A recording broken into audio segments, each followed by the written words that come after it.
एक बड़ा important question पूछा कि क्या डोमेस्टिक वायलेंस का केस अगर किसी के ऊपर चल रहा है तो क्या कोर्ट में हर डेट पे उसको पर्सनली अपीयर होना मैंडेटरी है। मेरे ख्याल से जो है आप हस्बैंड के बारे में पूछ रहे हैं क्योंकि उनके अगेंस्ट डोमेस्टिक वायलेंस की केस चल रही है और वो रेगुलर हर डेट पे कोर्ट में अपीयर हो या ना हो, आप ये जानना चाहते हैं। मैं ज़रूर बताता हूँ और ख़ासकर मैं ये भी बताऊँगा कि पिटिशनर जो कंप्लेनेंट है उनको अपीयर होना मैंडेटरी है या नहीं है। तो देखिए, जो protection of women against the domestic violence act है ये सीआरपीसी के प्रोसीजर से चलता है। अब सीआरपीसी नहीं रही तो बीएनएसएस के प्रोसीजर से चलेगा और जहाँ तक आप सीआरपीसी या बीएनएसएस की बात है वहाँ एक्यूज्ड होते हैं और एक्यूज्ड को पर्सनली अपीयर होना हर डेट्स के ऊपर मैंडेटरी होता है।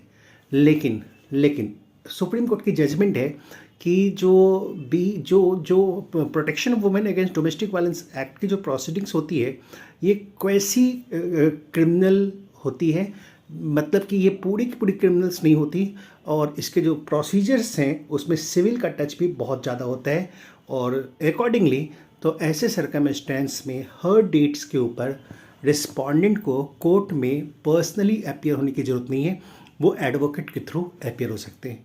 इवन पिटिशनर भी कोर्ट में हर डेट्स पे अवेलेबल ना हो, वो एडवोकेट के थ्रू अपीयर हो, ये भी चलेगा।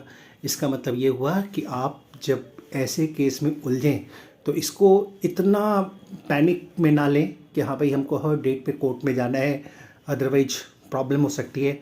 एक बात तो हमेशा क्लियर रखिए कि इस केस में वारंट, नॉन बेलेबल वारंट या बेलेबल वारंट इशू नहीं कर सकते हैं। मैजिस्ट्रेट इसमें कोई भी किसी भी तरह की वारंट जो है वो इशू नहीं कर सकते हैं, तो ये तो आपको सेफ है। मैक्सिमम टू मैक्सिमम क्या इशू होगा, समन इशू होगा। अच्छा, ये केस हस्बैंड के ऊपर और उनके रिलेटिव्स के ऊपर, यानी कि उनके father, mother, sister, brother, sister in law, इन सभी के ऊपर जो है ये केसेज जो है ये फाइल किए जा सकते हैं। लेकिन घबराने की ज़रूरत नहीं है। इस केस में जो समन होगा, अगर कुछ स्पेसिफिक एलिगेशंस अगर डेट्स के अकॉर्डिंगली लिखी हुई है प्लेंट में तो अदर रिलेटिव्स को समन किया जाएगा।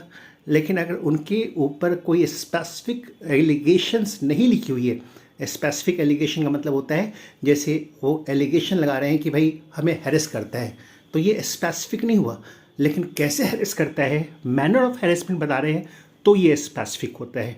तो ऐसे कोई एलिगेशंस लगी हुई है, डेट्स के साथ लगी हुई है, तो वैसे सर्कमस्टेंस में इतना होगा कि उनको समन होगा, एक बार वो कोर्ट में अपीयर होंगे, उसके बाद उनको कोर्ट आने की कोई ज़रूरत नहीं है। हस्बैंड्स के अगेंस्ट ये केसेस प्रॉपर्ली चलेंगे और वो भी